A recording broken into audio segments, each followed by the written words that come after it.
J'appelle notre dernière intervention pour ce matin. J'appelle la juriste Diane Bernard qui se présentera elle-même. Où est-elle? Bonjour. Excuse-moi Diane. Voilà, je t'en prie. Nous avions mis comme titre le féminicide dans le code pénal avec un point d'interrogation, mais je pense que tu peux largement dépasser tout cela. Je t'en prie.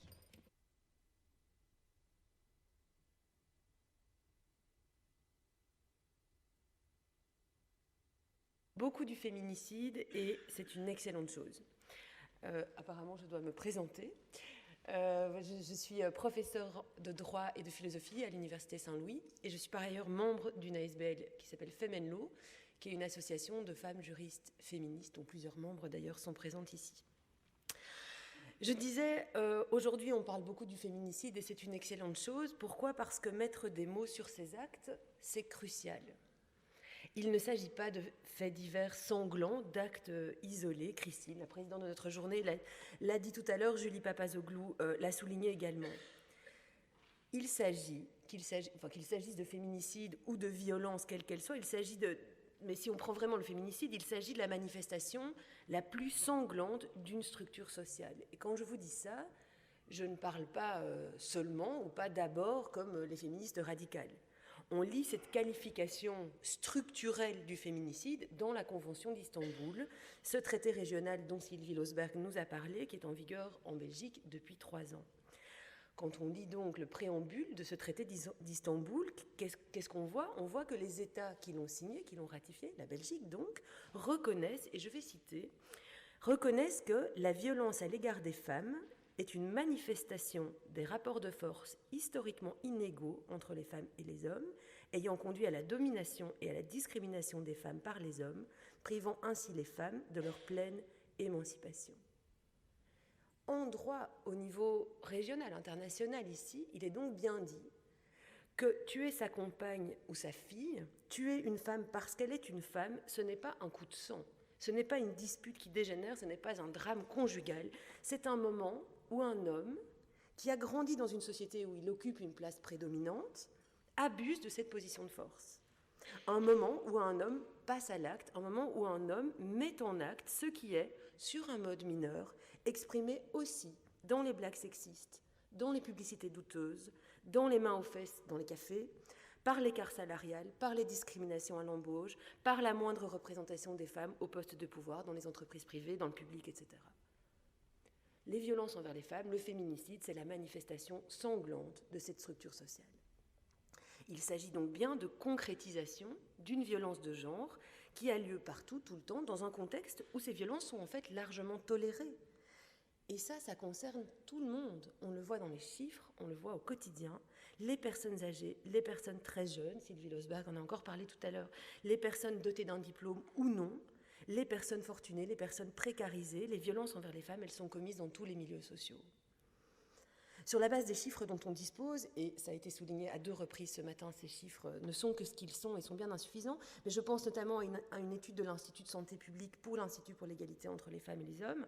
Donc selon les chiffres dont on dispose, il existe certaines différences. Par exemple, suite aux préjugés, a priori, les chiffres relatifs aux violences au sein de familles dites non belges sont plus bas qu'au sein de familles belges.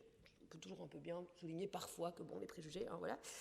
Mais toujours est-il que ces différences, elles sont marginales. Elles sont marginales. Et surtout, ces chiffres, forcément, ils sont basés sur quoi ? Ils sont basés sur des réponses à des sondages, dont la méthodologie peut être discutée. Ils sont basés, ces chiffres, sur les plaintes qui sont déposées. Sylvie Losberg a parlé des limites, évidemment, relatives à ces plaintes. Bref, ces chiffres, ce sont des indicateurs. Mais tous ces indicateurs, ils vont dans le même sens.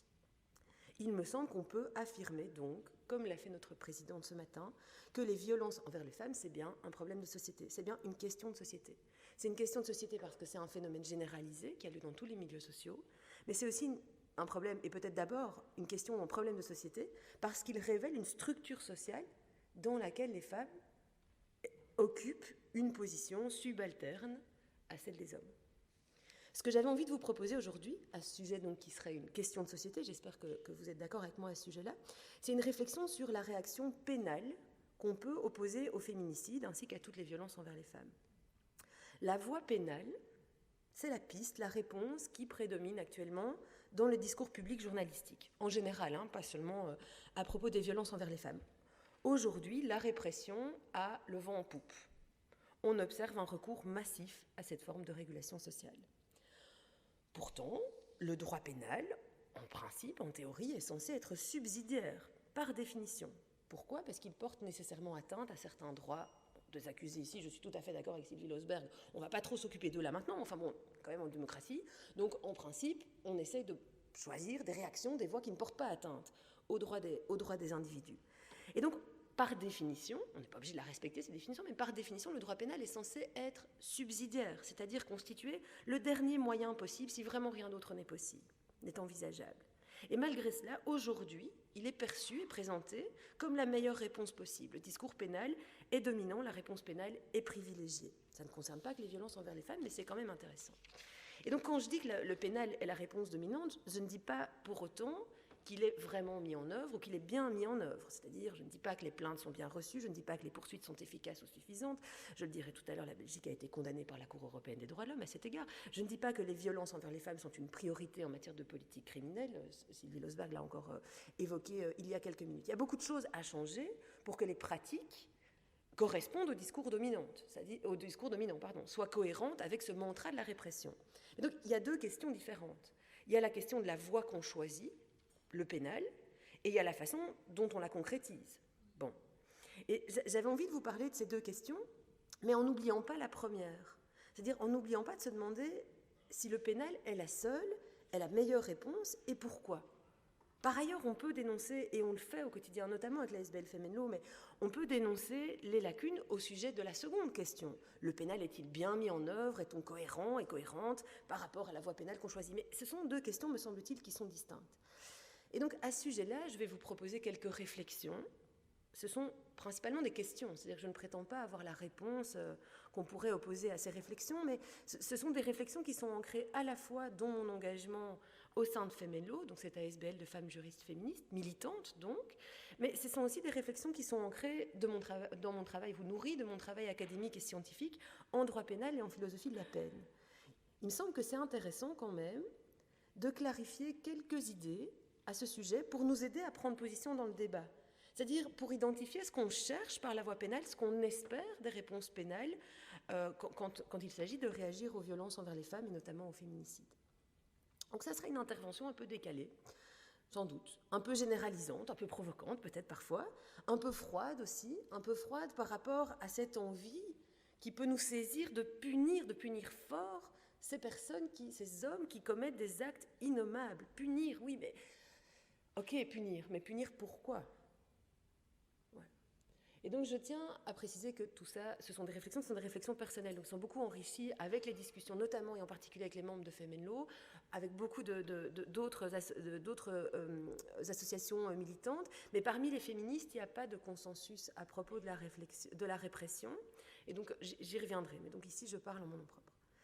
Je vais proposer de procéder en deux étapes. D'abord, je vais faire un petit retour à la théorie, ça doit être une déformation professionnelle, mais un petit retour à la théorie, donc plus précisément à la philosophie de la peine, pour identifier quelles sont les fonctions qu'on prête à la répression. C'est-à-dire, au fond, voilà, quand on regarde la philosophie de la peine, on ne va pas faire du Kant, enfin il est derrière, mais quand on regarde chez ce genre de philosophes, mais aussi dans les discours aujourd'hui, qui sont les discours politiques, les discours des acteurs et des actrices du droit, etc., finalement, quelles sont ces fonctions qu'on prête aux peines?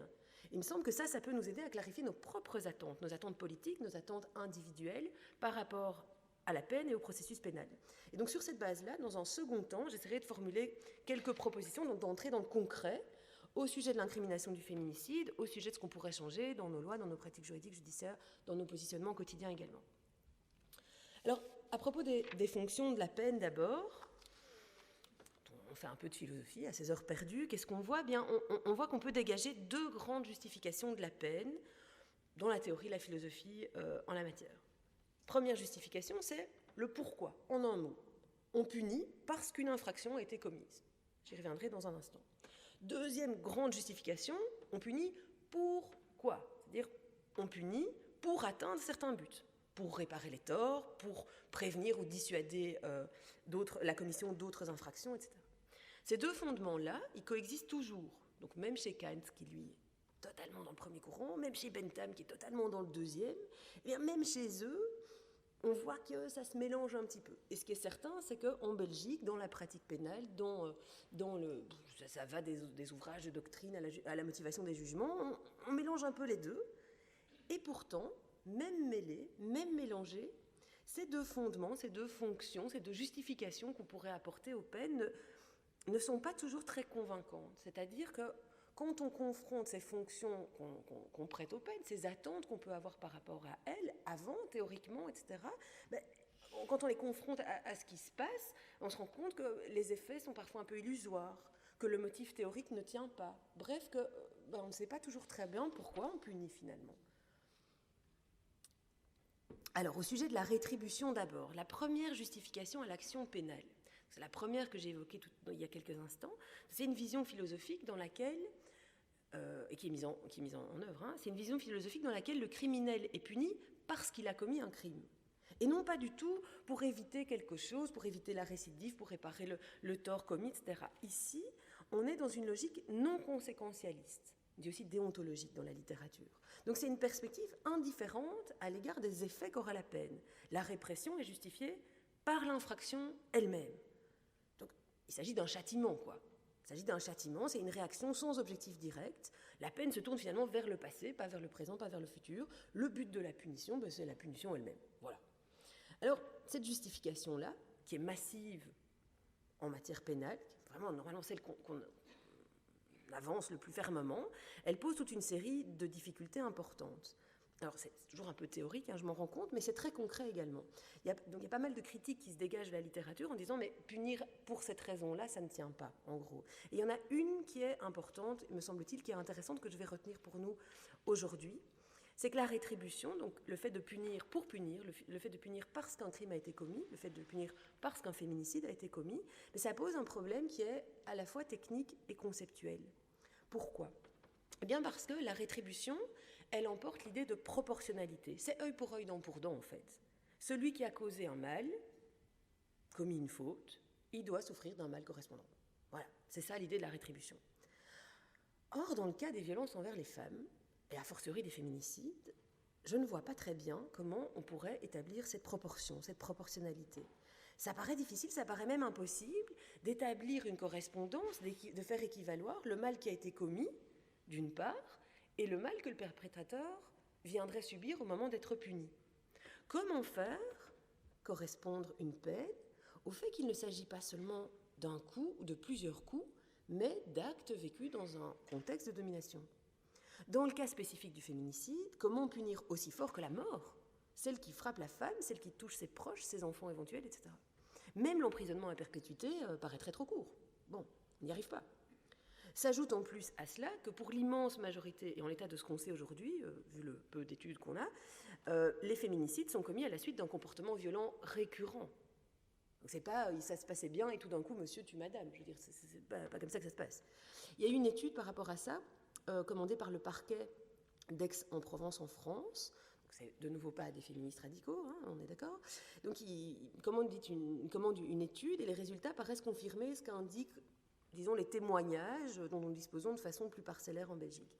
Près de 80% des auteurs de féminicides qui ont été recensés par cette étude, donc dans cette région du sud de la France, près de 80% des auteurs de féminicides avaient commis des violences répétées sur leur compagne avant de la tuer.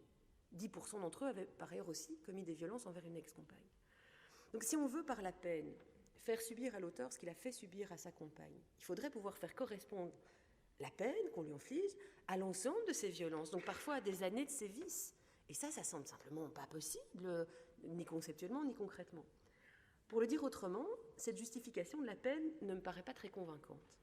Alors, je ne dis pas pour autant qu'il ne faut pas punir les violences envers les femmes, hein. C'est pas ce que j'essaie de démontrer ici.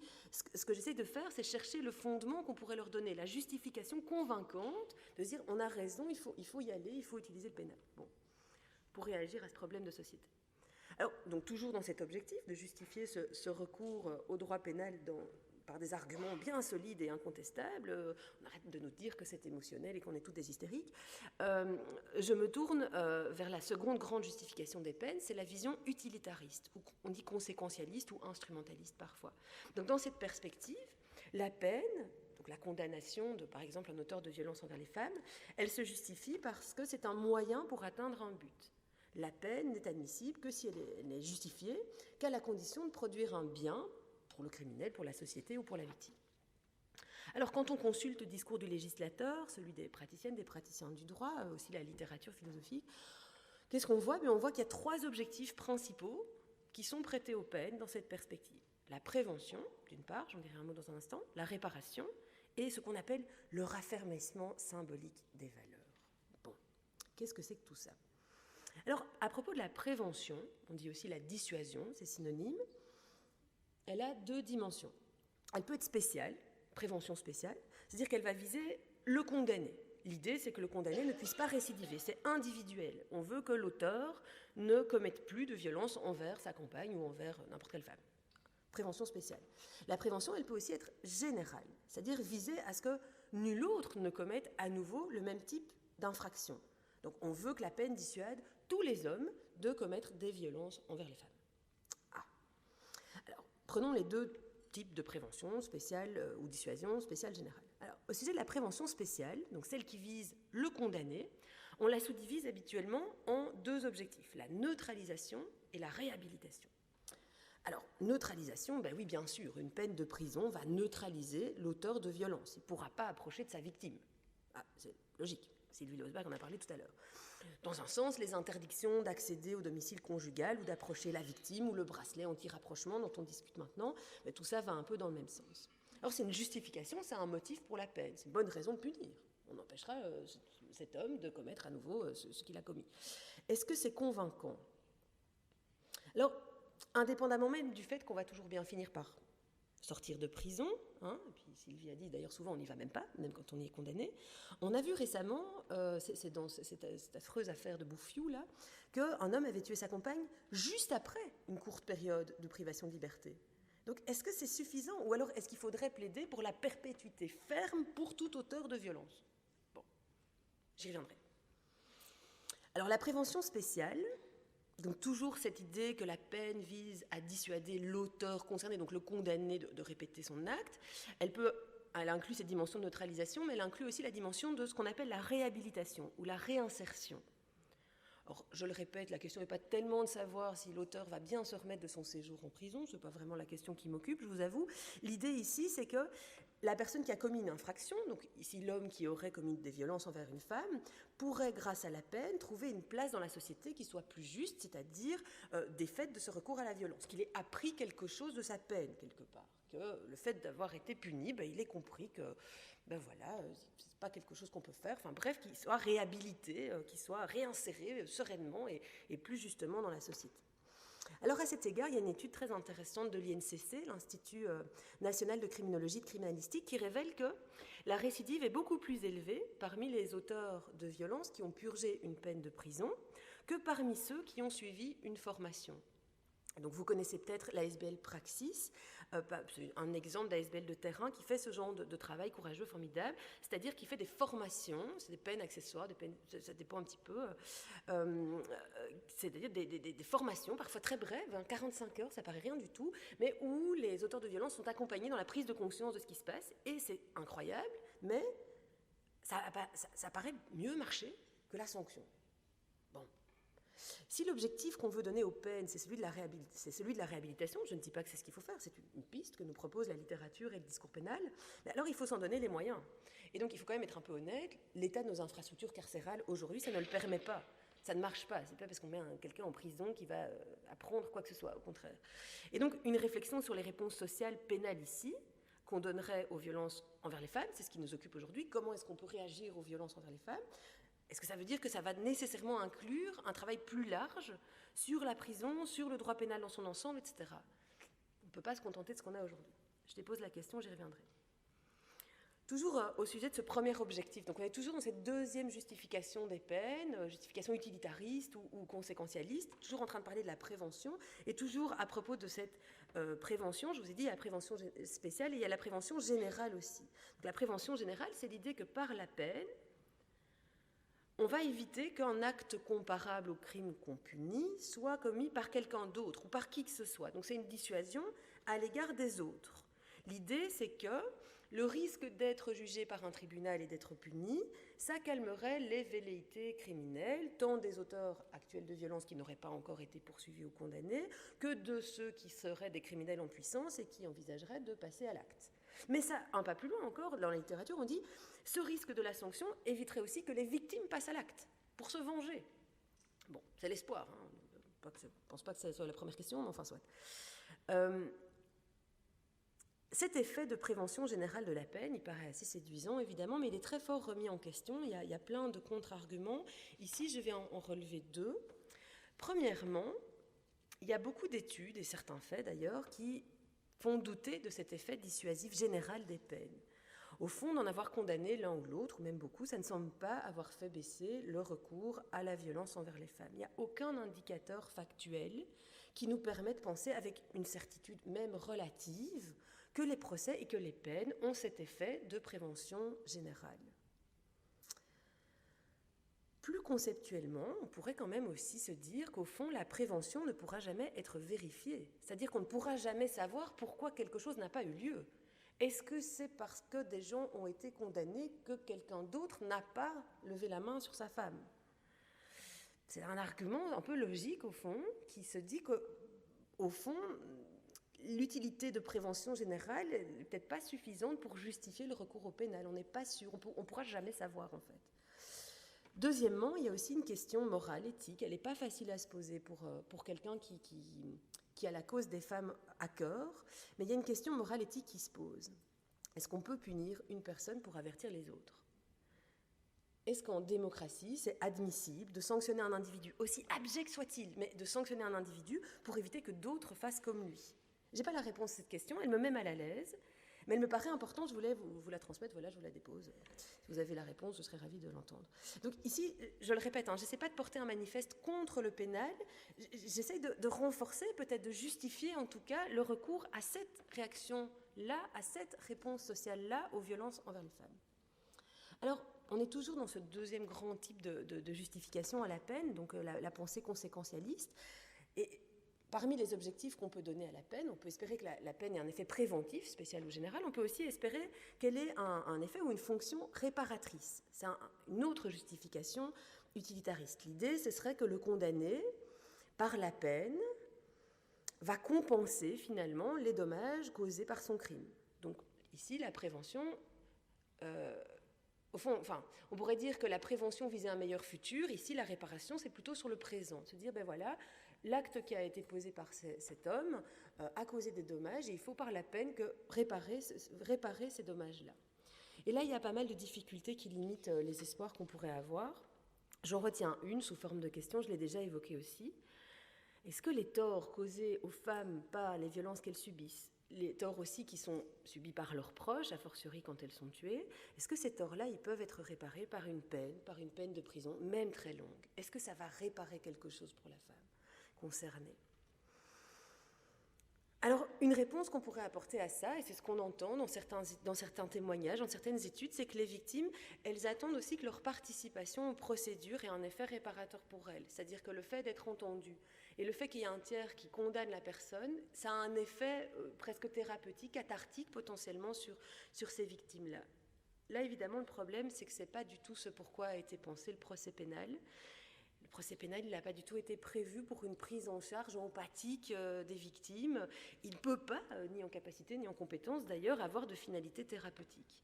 Et donc il en ressort souvent, apparemment, beaucoup de frustration, parce que les formes du droit sont limitées, parce qu'il y a certains éléments qui étaient essentiels pour les femmes concernées, qui n'ont pas de valeur probatoire et qui donc ne vont pas être reconnus juridiquement. Aussi parce que la prise de parole dans un cadre judiciaire, elle est balisée par le droit, on ne peut pas parler comme on veut, quand on veut, sous la forme qu'on veut, etc. La parole, elle est limitée, elle est balisée par les procédures. Et donc, voilà, là, il y a quand même une difficulté. Par ailleurs, si c'est le processus qui importe, plus que la peine, on n'a pas vraiment trouvé de réponse à notre question, c'est-à-dire la justification de la sanction, de la répression n'est pas là. Ça solidifie l'idée qu'un procès est nécessaire, mais peut-être pas nécessairement une peine. C'est toujours théorique, je m'en rends compte, mais je poursuis. Bref, pour dire que la fonction de réparation, qui est souvent évoquée, ne me paraît pas tout à fait adéquate aux peines pour violences envers les femmes. C'est pas tellement sûr, en fait, que ces peines puissent réparer les torts terribles qu'on leur a infligés. C'est même pas sûr que le processus pénal, en l'occurrence, le procès, puisse répondre à leurs attentes. Bref, c'est pas tellement sûr que la peine en sorte justifiée. Alors une troisième, et je vous rassure, c'est bientôt terminé, une troisième et dernière finalité est souvent prêtée à la peine, toujours dans cette perspective utilitariste, c'est la fonction de raffermissement symbolique des valeurs. La formule est de Émile Durkheim. Donc l'idée, c'est qu'en punissant, on punit pour le symbole, c'est-à-dire pour raffermir les valeurs que l'infraction a ébranlées.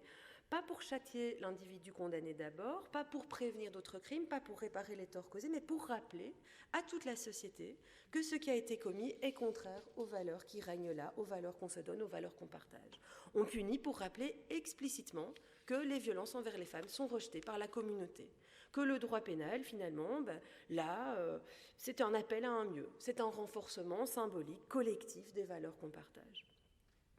Alors ici, évidemment, on retrouve un peu la question de savoir si c'est la peine ou le processus qui est pertinent, donc comme à propos de la réparation. On retrouve aussi la question de savoir si ça marche, comme à propos de la prévention générale. Est-ce qu'une condamnation de l'un ou de l'autre a vraiment cet effet de renforcement symbolique, collectif des valeurs au sein de notre société ou pas ? Est-ce que la parole d'un juge et la peine d'un individu nous rappellent vraiment fermement à toutes et à tous que l'acte a été commis, c'est vrai, mais qu'il est rejeté par toute la société parce qu'il est considéré comme contraire aux valeurs qu'elle se donne, cette société ? C'est d'autant plus interpellant qu'on peut évidemment douter de la confiance générale en nos institutions. Les observateurs, les observatrices diagnostiquent quand même aujourd'hui une perte assez forte de crédit du pouvoir judiciaire dans les perceptions collectives. Ça vaut ce que ça vaut, mais enfin bon, voilà. Et puis surtout, les violences envers les femmes, je l'ai dit tout à l'heure, elles sont parfois condamnées, c'est vrai, mais elles ont été perpétrées dans un contexte sexiste.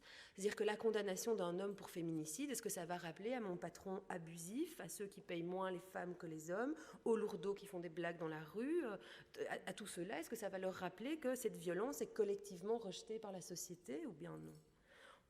Par ailleurs, on peut encore ajouter un dernier point, on peut se dire que si l'enjeu c'est vraiment de symboliser le refus, de rappeler les valeurs, peut-être qu'il y a d'autres choses que le procès pénal qui pourraient être envisagées.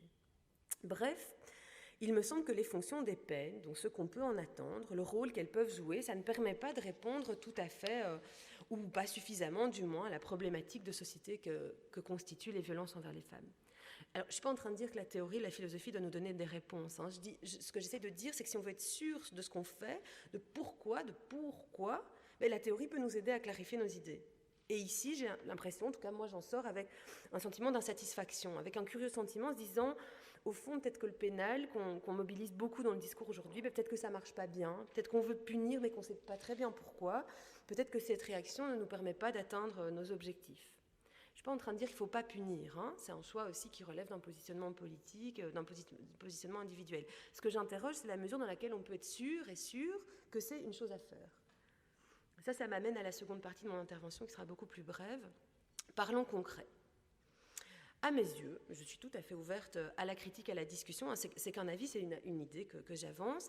Les fonctions des peines, parmi celles que je vous ai proposées tout à l'heure, résumées, les fonctions des peines qui se dégagent comme les plus convaincantes, c'est la neutralisation des auteurs de violence, donc la prévention spéciale, la réparation pour les victimes, même si c'est plus par le procès que par la peine, et l'enjeu symbolique, le raffermissement des valeurs, voire même la réhabilitation. On peut toujours espérer que ces individus changent un petit peu de comportement. Alors, je vous rappelle, par la réhabilitation, je ne vise pas la réinsertion joyeuse accompagnée d'un condamné dans la société. C'est le fait qu'il puisse prendre une place plus juste, qu'il intervienne sans commettre des violences. Punir pour punir, donc opter pour la toute première justification que je vous ai proposée, ça me semble un peu moraliste, en fait. À notre époque, qui cherche des solutions, qui mise sur un sens prospectif, sur l'efficacité, sur le sens, plutôt que sur le châtiment pur et sans finalité. Donc, je ne la retiens pas comme fort convaincante. Je laisse aussi de côté la prévention générale, l'idée que la peine dissuaderait d'autres personnes de passer à l'acte, puisque d'une part les faits ne paraissent pas l'avérés, je l'ai dit, et que surtout on ne pourra jamais s'assurer que ça marche, c'est indémontrable, je n'y reviens pas. Mais donc neutralisation, réparation, enjeu symbolique, réhabilitation.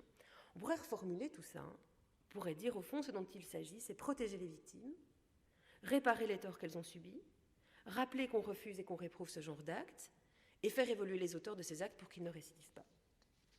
Si ce sont les objectifs qu'on veut poursuivre, je reprends ma question, est-ce que le pénal est la bonne voie? Peut-être. Je ne suis pas tout à fait certain, comme je viens de le dire, peut-être. Est-ce qu'il est suffisant? Là, je ne pense vraiment pas. Donc je pense autrement dit qu'on ne peut pas se contenter d'incriminer le féminicide. On ne peut même pas se contenter de punir les auteurs de violences par des peines, c'est-à-dire d'alourdir les peines. Je ne serais pas du tout contente, moi en fait, pas satisfaite si le législateur se contentait d'une nouvelle incrimination dans le code pénal ou d'un alourdissement des peines. Bien sûr, le pénal est la façon sociale, la faculté dont on dispose pour indiquer qu'on réprouve certains comportements. On peut le faire, on peut inscrire explicitement dans les lois que le féminicide est interdit, que ça bafoue les valeurs qu'on se donne. Ça peut peut-être faire effet, ça aura au moins le mérite d'expliciter un refus, un rejet. Ça serait intéressant d'un point de vue symbolique, mais ça ne suffirait pas du tout à mes yeux. Peut-être au vôtre non plus. Je pense qu'il faut faire plus que ça. Et je vais développer cette idée de plus que ça en 2 points. Premièrement, si on opte pour le pénal, comme on le fait actuellement, comme on pourrait le faire autrement avec l'incrimination du féminicide, alors il faut aller jusqu'au bout de l'idée. Il faut être cohérent. On veut réagir avec le droit pénal, alors on le fait bien.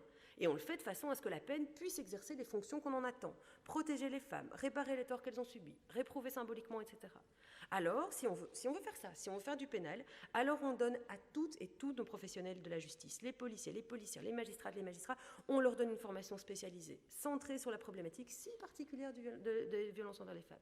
On reçoit les plaintes, on ne les classe pas sans suite, donc on poursuit. On inflige des peines qui permettent aux auteurs de conscientiser leurs actes, qui les neutralisent, qui les réhabilitent vraiment. En fait, c'est une simple question de cohérence, quoi. Si c'est ça ce qu'on veut, alors on le fait, on ne fait pas comme on fait maintenant. Et actuellement, on n'y est pas. Il y a évidemment des efforts, il y a des professionnels qui font très bien leur travail, mais la photo générale, la Belgique, on n'est pas au point. D'ailleurs, je l'ai dit tout à l'heure, on a été condamné par la Cour européenne des droits de l'homme en mai 2017, c'est l'affaire BV contre Belgique. On a été condamné pour manquement à nos obligations internationales dans la façon dont une affaire de viol avait été prise en charge, de l'enquête aux poursuites. Actuellement, il faut quand même bien le dire, les violences envers les femmes ne sont pas une priorité en matière de politique criminelle. Ça l'a été, parfois seulement sur papier, parfois avec des résultats perceptibles. Sylvie Losberg a mentionné tout à l'heure Anne Bourguignon, la circulaire de 2006 également. Dans certains arrondissements, il y a des choses qui se passent, c'est vrai. Mais ce n'est pas une priorité. Et ça peut le devenir. Et ce n'est pas nécessairement une question d'argent. Évidemment que le sous-financement de la justice est un immense problème, bien sûr. Et évidemment qu'en tant que femme et en tant que féministe, on ne peut que le déplorer et agir et revendiquer autre chose. Mais il y a d'autres priorités dans la politique criminelle qu'on pourrait décider, je ne sais pas, de faire passer après les violences envers les femmes. Je ne sais pas, les stupéfiants, par exemple. Je ne sais pas, voilà, c'est une suggestion, hein, mais bon.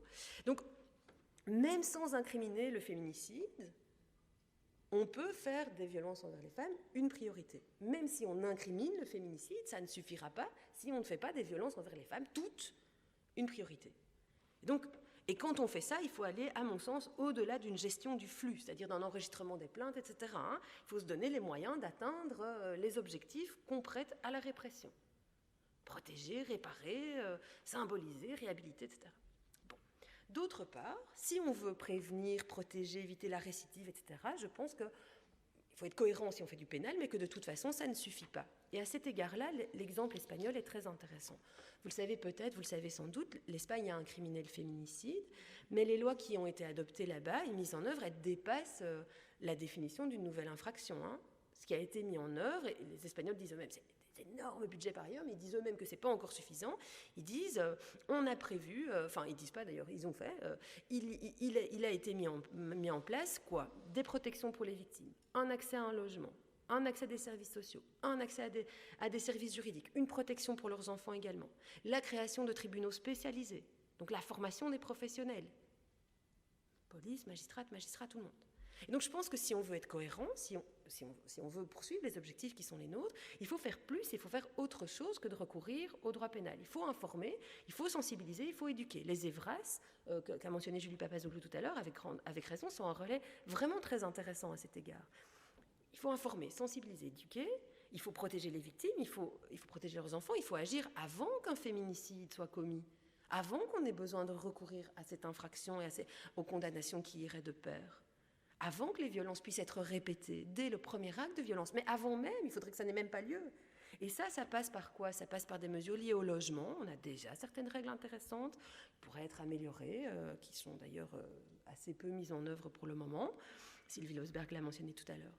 Mais ça passe aussi par des structures d'accueil bien financées. Ça n'a pas l'air très bien parti, mais apparemment, peut-être que ça ira mieux en 2021. Bon. Des structures qui soient bien pensées aussi, qui correspondent aussi à ce que les femmes disent, à ce que les femmes vivent, à ce dont elles témoignent, et pas, je sais pas, une idée comme ça théorique qu'on pourrait avoir. Voilà. En conclusion, bon, j'espère que mes petits détours théoriques auront nourri votre réflexion. Moi, je vous l'avouerai honnêtement, je pense qu'il est crucial de ne pas dissocier les luttes féministes des luttes pour l'abolition du système pénal et de la prison. Je respecte totalement, et je les soutiens aussi, ceux et celles qui recourent au pénal, parce qu'il n'y a pas beaucoup d'autres alternatives. C'est-à-dire qu'on est toutes et tous plongés dans cette société où le pénal est là et que c'est la solution imparfaite, mais à tout le moins disponible, et même si sa mise en œuvre n'est pas satisfaisante, ben voilà, c'est ce qu'on a. Mais au fond, vraiment au fond, je pense que les femmes ne sortent pas gagnantes de ça. Je pense que ce qu'on vise quand on lutte contre les violences qu'elles subissent, c'est-à-dire quand on se souvient de ce que je vous ai dit au tout début, et que vous savez certainement aussi bien que moi, mais que ces féminicides, ces violences, c'est la face sanglante de toute une structure sociale, d'inégalité. En fait, ce qu'on vise, c'est un changement de société. Pas seulement un changement de mentalité, un changement de société. Et ce changement de société, il va de pair, à mon sens, avec une réflexion très profonde sur la peine, et en particulier sur la prison. Punir, finalement, c'est une façon de réagir parmi beaucoup d'autres. Punir, c'est pas éduquer, punir, c'est pas sensibiliser, punir, c'est pas discuter, punir, c'est pas accompagner. Et donc, punir, c'est une façon de réagir qui mobilise quoi? Qui mobilise l'autorité, qui mobilise la force, qui mobilise la contrainte, qui mobilise la brutalité. Là-dedans, il y a certains des éléments les pires de ce qu'on peut qualifier de patriarcal. À mon sens, si on rêve grand, si on désire grand, si on veut être cohérente avec une lutte féministe, il y a de quoi réfléchir. Est-ce que punir est souhaitable? Est-ce que dans le modèle d'une société parfaite, et on est bien loin, c'est ce qu'on souhaite? Si ce genre de questions vous intéresse, j'attire votre attention sur la venue le 18 décembre de Gwenola Ricordo, qui a écrit un livre « Pour elles toutes, femmes contre la prison », sur cette réflexion de lien entre féminicide enfin, entre plutôt lutte féministe, pardon, et recours au pénal, c'est le 18 décembre. Voilà, je vous remercie.